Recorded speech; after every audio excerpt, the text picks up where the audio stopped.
Γεια σας, αφέντρα. Γεια σου, σκλάβε. Είστε αφέντρα? Είσαι σκλάβος? Μάλιστα. Σου αξίζει να είσαι σκλάβος? Μάλιστα, κυρία. Μάλιστα, κυρία. Πόσο? Τι πόσο? Πόσο σου αξίζει? Πολύ. Ωραία, για να δω. Μάλιστα. Τώρα θέλω. Τώρα όμως. Ναι.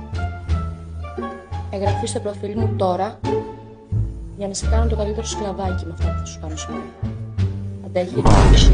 Μάλιστα. Τώρα, όχι τα μάλιστα, δεν έχει μάλιστα, τώρα. Τι είδες στο προφίλ μου? Ορίστε. Σημείωσε στο προφίλ μου. Δεν σε βλέπω πολύ ενεργό. Όχι. Μην τον παίζεις, πάρε το χέρι σου από εκεί. Μάλιστα. Να βλέπω το χέρι σου. Ωραία. Το κινητό σου πιάσει και κάνει συνδρομή τώρα.